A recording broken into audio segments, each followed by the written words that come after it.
दोस्तों, आज तक आपने दुनिया के अलग अलग शख्सों के बारे में, अलग अलग पर्सनालिटीज के बारे में सुना होगा, लेकिन क्या आप जानते हैं कि दुनिया में कोई एक ऐसा खुफिया इंसान भी है जो पूरी दुनिया को कंट्रोल कर रहा है। आप भी चौंक गए ना, लेकिन ये हकीकत है। आज हम आपको बताएंगे इस वीडियो में एक ऐसे बंदे के बारे में, एक ऐसे आदमी के बारे में जो खुफिया तौर पर पूरी दुनिया को कंट्रोल कर रहा है। तो इसकी पावर का अंदाजा तो आप सभी लोग लगा सकते हैं। बस आपको करना इतना है कि इस वीडियो को आखिर तक देखना है और अपनी इन्फॉर्मेशन को गेन करना है। तो चलिए शुरू करते हैं। दोस्तों, स्क्रीन पर आपको नजर आ रही होगी ब्लैक रॉक कंपनी। यह है दुनिया की सबसे ताकतवर कंपनी जो शायद पूरी दुनिया को कंट्रोल करती है।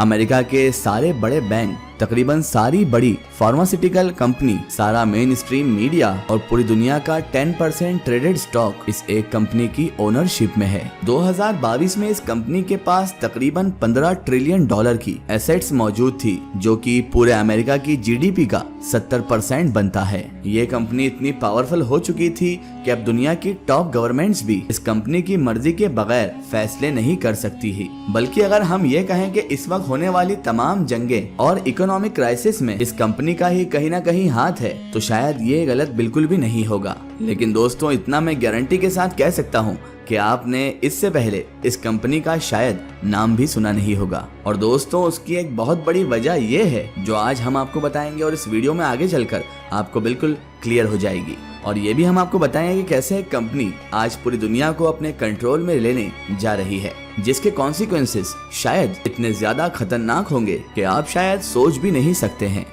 तो दोस्तों, लैरी फिंक जो कि इस कंपनी का सीईओ है, शायद दोस्तों लैरी फिंक नामी ये इंसान इस दुनिया का इस वक्त सबसे पावरफुल इंसान है। अब सवाल ये उठता है, ये लैरी फिंक आखिर है कौन और कैसे ये इतना ज्यादा पावरफुल बन गया कि आज दुनिया में होने वाले हर वाकये में, हर हादसे में, या अच्छा हो या बुरा, तो उसमें डायरेक्टली या इनडायरेक्टली ये बंदा और इसकी कंपनी इन्वॉल्व होते ही होते हैं। लैरी 1952 में लॉस एंजलिस की एक बहुत ही अमीर फैमिली में पैदा हुआ। लैरी के हिसाब से ये भी कहा जाता है कि he was always so powerful, और इसीलिए लैरी ने अपने कैरियर की शुरुआत भी पॉलिटिक्स से की। लेकिन लैरी को जल्द ही एहसास हो गया, जल्द ही ये मालूम हो गया कि असल ताकत पॉलिटिक्स में नहीं है बल्कि पैसे में है। और ये तो एक कड़वा सच भी है। इसीलिए फिर लैरी ने पॉलिटिक्स पूरी तरह से छोड़ दी और 1976 यानी 1976 में न्यूयॉर्क में फर्स्ट बॉस्टन नामी एक इन्वेस्टमेंट फंड में एज अ सिक्योरिटी ट्रेडर अपने कैरियर की शुरुआत कर दी। चंद ही सालों में लैरी इस कंपनी का हाईएस्ट अर्न एम्प्लॉय बन चुका था। उसके अंदर आगे बढ़ने और पावर हासिल करने की एक आग मौजूद थी जिसे बुझाना तकरीबन नामुमकिन था। लैरी इन्वेस्टमेंट को इस तरीके से और ऐसे समझने लगा था और कोई जैसे मौजूद ही नहीं हो। 1986 में लैरी ने फर्स्ट बॉस्टन से रिजाइन किया और एक सीक्रेट सोसाइटी कैपा बेटा फाई का सीक्रेट मेंबर बन गया। इस सोसाइटी में सिर्फ दुनिया के टॉप बैंकर्स और इन्वेस्टर्स और पॉलिटिशियंस शामिल हो सकते हैं। लैरी इसका मेंबर आखिर कैसे बन गया ये तो हम नहीं जानते, मगर तकरीबन 2 साल के बाद ही यानी कि 1988 में 1988 में उस कंपनी की बुनियाद रख दी, जो अगले 35 साल के दौरान पूरी दुनिया की सबसे बड़ी और ताकतवर कंपनी बनने जा रही थी। शुरू के सिर्फ 5 साल में ही ब्लैक रॉक की वैल्यू $5 मिलियन से तकरीबन $8 मिलियन हो गई। लेकिन दोस्तों, आप सच में यकीन नहीं करेंगे कि ये सब तो सिर्फ एक शुरुआत थी, क्योंकि एक ऐसा बॉम्ब फटने जा रहा था जो ब्लैक रॉक को इतना अमीर बनाने वाला था जितना किसी ने ख्वाब में भी सोचा नहीं था। 2008 में एक फाइनेंशियल क्राइसिस आया जिसमें पूरी दुनिया को हिलाकर रख दिया गया। सारी की सारी स्टॉक मार्केट क्रैश हो गई, बैंक्स डिफॉल्ट कर गए और लाखों लोग बेरोजगार भी हो गए। लेकिन दोस्तों, आपको यकीन नहीं होगा कि लैरी इस क्राइसिस के लिए पहले से ही तैयार था।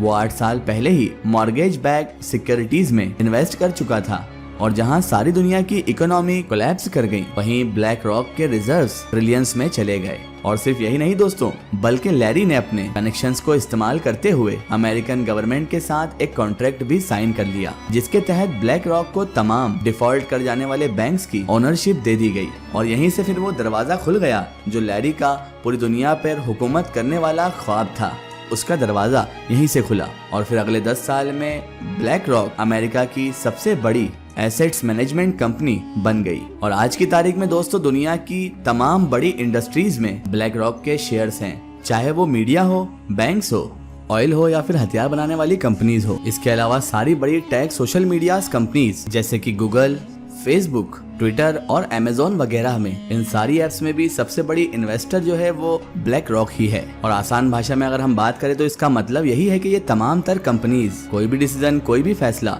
ब्लैक रॉक कंपनी के बिना ले ही नहीं सकती है। दूसरी तरफ दोस्तों, ब्लैक रॉक ने एक ऐसा प्रोग्राम भी तैयार कर लिया है जो उन तमाम तर इन्वेस्टमेंट को एनालाइज करता है जो फ्यूचर में उसे प्रॉफिट्स दे सकती है, यानी फायदा दे सकती है। और इस प्रोग्राम का नाम सुनकर आप भी चौंक जाएंगे क्योंकि इस प्रोग्राम का नाम है अलादीन। अलादीन इस वक्त पूरी दुनिया में $20 ट्रिलियन के एसेट्स मैनेजमेंट कर रहा है दोस्तों, $20 ट्रिलियन।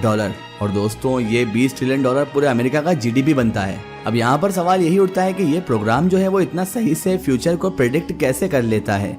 इसका सबसे बड़ा राज ये है कि अलादीन उन तमाम तर लोगों का डाटा जो कि पर्सनल डाटा है, जो उन बैंक्स, मीडिया, फार्मा और ऑयल कंपनीज से जुड़ा हुआ है जिनमें ब्लैक रॉक की इन्वेस्टमेंट है, ये इतना ज्यादा डाटा इसके पास मौजूद है कि फ्यूचर में इकोनॉमी में क्या होने वाला है, इस सॉफ्टवेयर के लिए, इस प्रोग्राम के लिए वो प्रिडिक्ट करना ज्यादा मुश्किल काम नहीं है। बल्कि दोस्तों कुछ एक्सपर्ट्स तो ये भी कहते हैं इन क्राइसिस को क्रिएट करने में ब्लैक रॉक का बहुत बड़ा हाथ होता है, क्योंकि वो अपने एनालिसिस से ये ऑलरेडी जान चुका होता है कि किसी भी क्राइसिस से उनको कितना ज्यादा प्रॉफिट होगा। अब शायद आप ये सोच रहे होंगे कि ब्लैक रॉक के बारे में आप या दूसरे लोग इतना ज्यादा कुछ नहीं जानते हैं, ना ही कभी सुना है। ऐसा क्यों है? तो दोस्तों इसकी वजह ये है कि ब्लैक रॉक जो कंपनी है वो चाहती ही नहीं है कि उसके बारे में ज्यादा लोग जाने। हालांकि दुनिया का तकरीबन 90% main stream media black rock control करती है और किसी न्यूज, मैगजीन्स या पब्लिकेशन में फीचर होना उसके लिए क्या मुश्किल है। और दोस्तों इस गुमनामी की एक वजह ये भी है कि ब्लैक रॉक के मकसद की राह में एक ही चीज रुकावट बन सकती है